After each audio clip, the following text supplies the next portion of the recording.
తాకట్లో ఉన్న మీ బంగారాన్ని విడిపించి ఆ రోజు ఆన్లైన్ రేటుకి కొంటాం. Sharma gold company.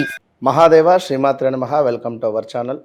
ఈ యొక్క మే నెలలో 15వ తారీఖు తర్వాత నుండి 31 వరకు, జూన్ 1వ తారీఖు వరకు సుమారుగా కూడా ద్వాదశ రాశుల వారికి కూడా ఏ విధంగా ఉండబోతోంది అనేటువంటి విషయాన్ని చూసుకుంటే, ముందుగా ఒక మాట, ఇట్టి మే నెలలో గురువు గారు, రాహువు, కేతువుల యొక్క మార్పు జరుగుతుంది. అది ఈ 15వ తారీఖు తర్వాతనే 3 గ్రహాల మార్పు కూడా జరుగుతుంది. ఈ విషయాన్ని గమనించుకోండి. వ్యక్తిగత జాతకము అనేటువంటిది 100కు 100% కూడా సత్యము. అంటే వ్యక్తిగత జాతకము, మీరు జన్మించినటువంటి సమయానికి ఒక లగ్నం ఏర్పడుతుంది. ఆ లగ్నాన్ని ఆధారంగా చేసుకొని ఆ లగ్న అధిపతి కానీ, ఒకవేళ లగ్నంలో సూర్యుడున్న, రాహుకేతు ఉన్న, 12వ భావంలో 2వ భావంలో సూర్యుడు ఉన్న కొంత జాతక గ్రహణం అనేటువంటిది ఏర్పడుతుంది. దీనివల్ల తీవ్రమైనటువంటి ఇబ్బందులు, అనారోగ్య సమస్యలు, ఇంటా బయట చికాకులు ఈ సందర్భంలో ఈ రాహువు కేతు పీరియడ్లో కానీ, ఈ యొక్క సూర్యుని దశ అంతర్దశలలో కానీ మనకు ఏర్పడతాయి. సో ఇప్పటి వరకు ఎక్కడ ఎవరు చెప్పని విషయము జాతక గ్రహణం. మనకు చంద్రగ్రహణము, సూర్యగ్రహణం ఏ విధంగా ఉంటుందో జాతక గ్రహణం అనేటువంటిది చాలా డేంజర్ పార్ట్. అది చూసుకొని ముందుకు వెళ్ళాలి. అదేవిధంగా వ్యవహారిక నామము, జన్మనామము, ఇవి రెండు వేరు వేరున్నా కూడా ఇబ్బంది అంటే ఫలానా వ్యక్తి రమేషు తులారాశి అంటారు. అతని డేట్ ఆఫ్ బర్త్, పుట్టిన సమయం కొడితే అతనిది సింహరాశి, మఘా నక్షత్రం అవుతుంది. ఇలాంటి సందర్భాలలో 2 రకాలుగా కూడా వారు ఇబ్బందులను ఎదుర్కొనేటువంటి పరిస్థితి ఉంటుంది. కనుక వీటితో పాటుగా మనకు గోచారంలో గ్రహాల మార్పు, ఇవన్నీ చూసుకొని ముందుకు వెళితే 100కు 99.9% కూడా మనకు ఓటమి అనేటువంటిది ఉండదు. సక్సెస్ రేట్తో ముందుకు వెళతారు.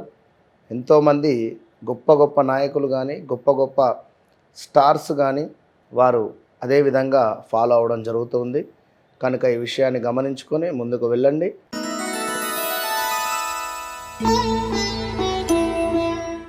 సింహరాశి వారికి సంఘములో గౌరవ మర్యాదలు తగ్గబోతున్నాయి. రాబోయే ఈ 3 వారాలలో గౌరవ మర్యాదలకు లోటు. అంటే ఎక్కడికైనా వెళ్ళినా కూడా మీకు కొంత మర్యాద అనేది లభించక మానసిక బాధ, అదేవిధంగా అనుకున్న పనులు కొంత ముందుకు వెళ్ళక బాధపడడం, కుటుంబంలో కొన్ని అసందర్భంగా గొడవలు ఏర్పడడం కానీ, లేదా శుభకార్యాలు చేయాలి అనేటువంటి ఆలోచన కానీ, శుభకార్యాల నిమిత్తం సంకల్పం చేసుకోవడం కానీ, కొన్ని విరోధాలు, దీంతో పాటుగా అనుకున్న పనులకు ఆటంకాలు కనబడుతున్నాయి. అదేవిధంగా పీఠాధిపతులు కానీ, కొంత మహనీయుల కలయిక కూడా కనబడుతుంది. అంటే తీర్థయాత్రలకు వెళ్ళడం కానీ ఇదంతా. అదేవిధంగా శారీరక శ్రమ పెడితే కానీ, ఎంత శారీరక శ్రమ పెడితే 6 గంటలు చేసే దగ్గర 10 గంటలు చేయాల్సి వచ్చేటువంటి పరిస్థితి. సో ఈ రాబోయే 3 వారాలు కూడా గురుచరిత్ర పారాయణం చదువుకోండి. కుదిరితే ఒకసారి శనికి సంబంధించినటువంటి హోమాది కార్యక్రమాలు చేసుకోండి. మరొక విషయము, ఎంత సీక్రెట్ విషయాలు దాచాలి అనుకుంటున్నారో అవి ఈ 3 వారాలలో బయటపడే పరిస్థితి ఉంది. భార్యాభర్తలలో గొడవలు ఏర్పడే పరిస్థితి ఉంది. ఎలాంటి గొడవలు అంటే విడాకుల దాకా వెళ్ళే పరిస్థితి ఉంటుంది. గత 10-15 సంవత్సరాల నుండి మనం ఒక కంపెనీలో వర్క్ చేస్తున్నాం.